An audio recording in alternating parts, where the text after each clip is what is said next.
Here we are in Albuquerque, New Mexico, with another Uncle Gonzo random 5 questions with Farmington's own Delbert Anderson. How you doing, Delbert? Oh, very good. All right. Thanks, man. Thanks for this. First question would be, tell our viewers how you got into playing the trumpet, and if there's any other instruments you do play. So originally, I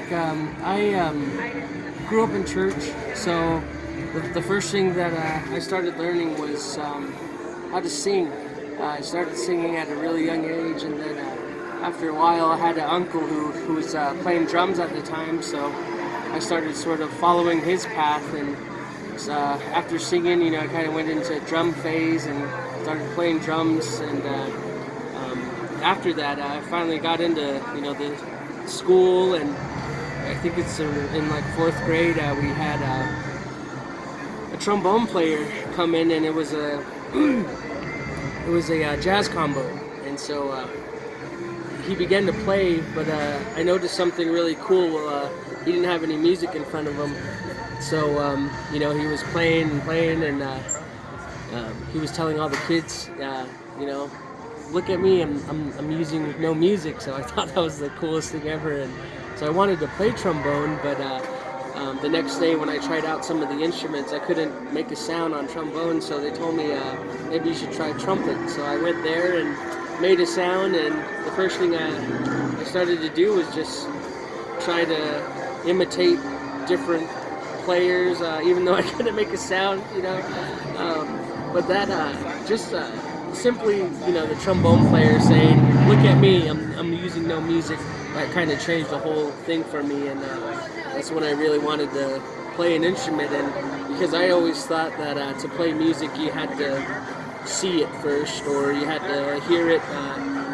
This music that this trombone player was playing was just completely from him, totally off the top of his head. So that's what I wanted to do. So I started doing that, and later on got into the whole improvisation thing. And I think as a trumpet player, that's probably my strongest aspect of my playing. And every now and then I mess around on piano. I also play a little bit of guitar, and still mess around on drums as well. So, but I quit singing though. But every now and then I'll sing something, But trumpet's definitely the main thing, and that's sort of how I got hooked to trumpet, and I joined the community jazz band at a very early age, and just sort of stuck with it all the way through high school and on to college. And when I got back, formed a group called the DAT, or Delbert Anderson Trio, and we played jazz music first, and then after a while, we started just writing songs, and eventually it kind of caught on some places, and we started to play here and there. That's awesome. Well, myself, I got to hear you play down in Bluff, Utah, and then during the arts festival. Oh yeah. Yeah, that was awesome. Yeah, Bluff was really nice. It was a really nice place. It's sort of like a secret gem out there in the desert. It's all desert, and once you enter the canyon, everything changes, the colors, and yeah. Okay. The second question is, you're involved with a lot of activities that go on as far as jazz playing here and there, and then tell us a little bit more of where we can hear more of that music in Farmington. Okay. Well, I'm definitely involved in a lot of things in my own community. I take care of a thing called Jazz Jam. I have several different projects. Right now, I'm currently writing music for a play called The Martian Chronicles. I guess it was a famous book back then. I forget the author's name. But that's something that I'm involved with. I also involved with a little duo called Melodic Elements, which is more experimental music. That's really popular in the schools in our community right now. Man, there's tons of stuff. Let's see here. We have a like a funk group, New Orleans type band. Funkified is what they're called. Also, a little collaboration between a piano player and a poet, which is called Noteworthy. We basically add music to one of native poet Tanea Winder. So it's a lot of fun stuff. That's sort of the things that I'm sort of working on, developed on my own. Some of the other things that are more educational based, with the college. I do teach the director of jazz over at San Juan College, and so I'm always involved with the combo, the jazz combo, the jazz ensemble, doing lessons for various instruments, teaching like music history and all that kind of stuff. So that's the other side of the whole music thing, is the whole education side. And a lot of these projects that I'm doing now, they're kind of more geared toward educational use. Some of I just don't make a project to make it work or just to do something. It definitely has a meaning behind everything. And lately been asked to write a few tunes, I guess you could call it some soundtracks for Netflix. I can't really tell you which ones yet, and until it's like locked in for sure, then maybe we can tell. But in like 2020, maybe 2021, you'll get to hear a lot of sort of my music. Get to just compose, we'll record it, and then they're gonna put it to the video to see how it fits. So right now I'm like reading certain scripts and reading. It's very hard to read scripts if you haven't done it yet. It's totally new to me, and I get confused, like who's who and what's going on. It's hard to see it without it, but one thing that I think which was really cool was they wanted me to write the music according to what was happening, rather than me make music and then they just pick and choose what they want. So it's really a great opportunity, doing, like I said, a lot of things with sponsorship with a company called Interbinnen, Switzerland company, in which they're going to make sort of a horn for me, using one of the latest models that they have, and it's going to actually be known as, like the D horn. Delbert Anderson, like your own, own little custom horn thing. So that we're working on great stuff now. A lot of good things are happening, and just happy to be here at this moment, at this time. So lots going on. That's awesome. Being an instructor at college, what's the most satisfaction you get from your kids' experiences, from your teachings? I think when you teach them something and they actually invest and they grab the concept you're trying to show them, and when they do it on their own and it starts to lead to some success, it's so great. A lot of the students who take private lessons with me, they're always trying out for like honor bands, or some are even doing like things like America's Got Talent, stuff like that. And when they go and they call and they say they've been accepted, or oh, I made it to the next trial or something, it's like you get a really satisfying feeling. Like it's different than just being happy. It feels like it's a different feeling. You get really fulfilled in a way. Like you feel like you accomplished something that not many probably do, but it's just it's a way different feeling of success. It's and I think it's just it's just genuine, I don't know, gratification or something.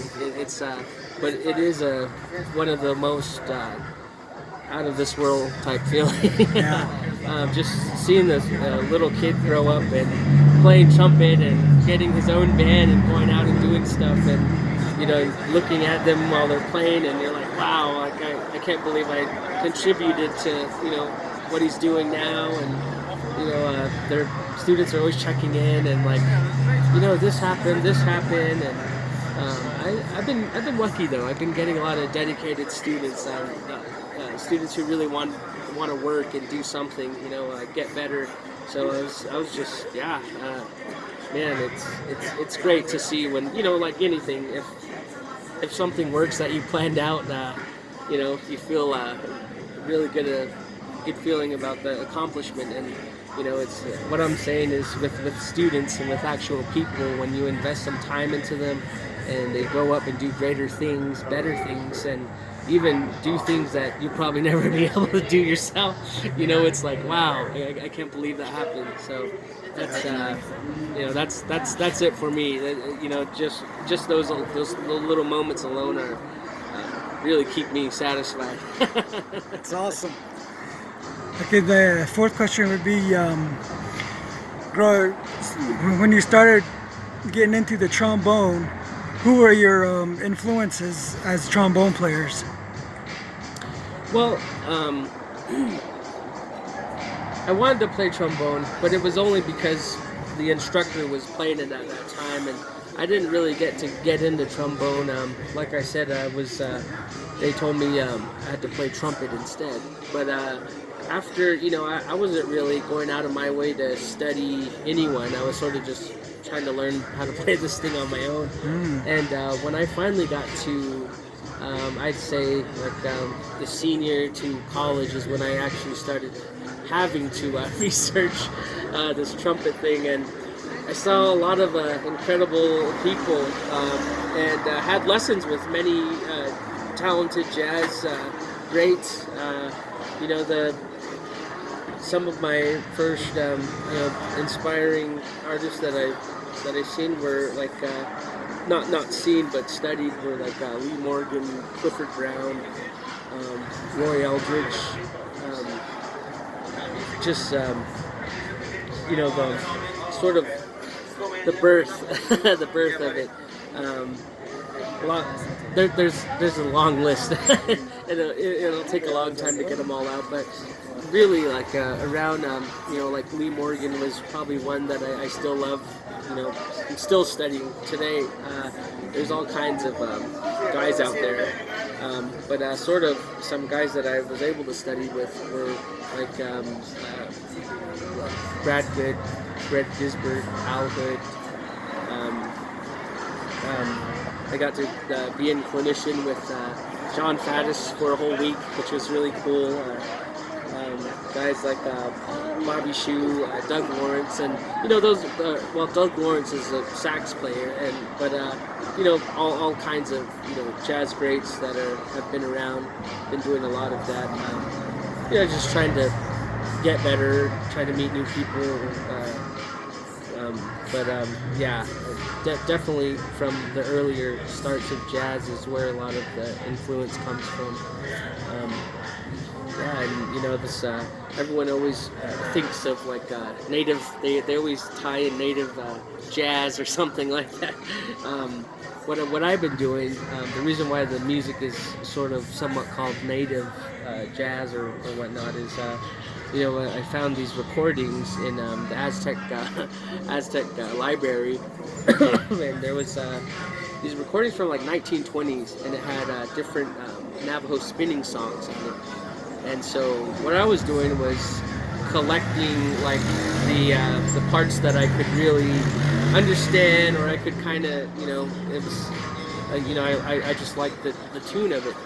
So whatever the sound that I liked, I would kind of take that out and sort of input it into what is known now as like DDAT. Put it in, and it has this really like pentatonic melody. All of them are pentatonic like, because almost the whole indigenous music is pentatonic. So. That's sort of made those two mix, and now it's starting to catch on. People love it. People say they feel like they heard it before, or it sounds Asian, or all kinds of stuff. But I think it's just due to pentatonic is really universal and everyone can understand it. And when we're trying to make DDAT successful, we thought it'd be good to just stay in that area where it's comfortable for everyone. So we have little kids that go to our shows, elders that go to our shows, and then middle age, and everyone in between. So it kind of fits the whole society in general, everyone. So that's what we're aiming for. So, Right on. It's been great. All right, I have that CD. They did that. Oh yeah. It's good. Usually my last questions pertain to our youth. You going from at a young age to now, and as good as you are, I think you're very good. What would you say to encourage our youth to continue to go through what you went through to get to where you're at? One of the most important things, I think, is just consistency. You have to always be doing it, always be practicing, always wanting to learn. Consistency is a big key. One of my teachers, he always had this saying. He used to say, true mastery is consistent contact with subject matter. Basically, whatever you're going to want to be doing or being successful at, you have to be clinging to it. And my music in general, that's what I cling to. It's not always playing the trumpet, but I'm always trying to listen to music. If I'm not listening, I'm trying to write music. Everything kind of just becomes about that. And the other thing is, balance. I think, yes, consistent, keeping on it all the time is so important, but there are times when you have to, back off and smell the roses. Don't fall too deep into it, or you'll drive yourself crazy. So I think along this whole little journey that I kind of had was if I knew that from the start, I always think, oh man, I could have been somewhere else, or I could have been on another thing, done another thing. But nowadays, kids are getting so mature at a young age, and you can let them know, you have to keep at it. It's a lot of times we're just there's always those times when you feel like quitting and doing that kind of stuff, but it's just natural. That's why the whole balance thing has to be in there. If you're getting to where you're getting sick of it, you're doing it too much. Take some time off, back off from it. Catch up with friends, just do something else other than the whole music thing. Just the other day, I thought I was going this rock climbing class with a friend, and totally took my mind off everything, and then I realized how bad I was at everything else. The music was okay, but anything else, sports, whatever, it's horrible. And that's because of I didn't really have a good balance back then. I thought it was all I thought this whole trumpet thing was my whole life, and so I tried to devote my whole life to it, and it didn't work. But just keeping balance and having a consistency was enough to just push on through. And you'll have good breaks, big breaks where you're just like, wow, what happened? And the good thing about consistency is when you feel like you're not good enough or whatever to the public eye and to your audience, they're saying, oh wow, you're great, you're awesome. It's because you're consistently working on yourself. So consistency and balance, I would say, for the youth out there. Keep it real, be real to yourself. truth really hurts sometimes, but sometimes things are not cutting it, and you gotta really know how to make some sacrifices. Yeah, so it's they'll get there, and I'm sure a lot of the youth will make really good decisions. All right. Well, thank you, Delbert. Thank you. We got to know you a little more, and again, you're awesome on that trumpet. Thank you so much. Thank you.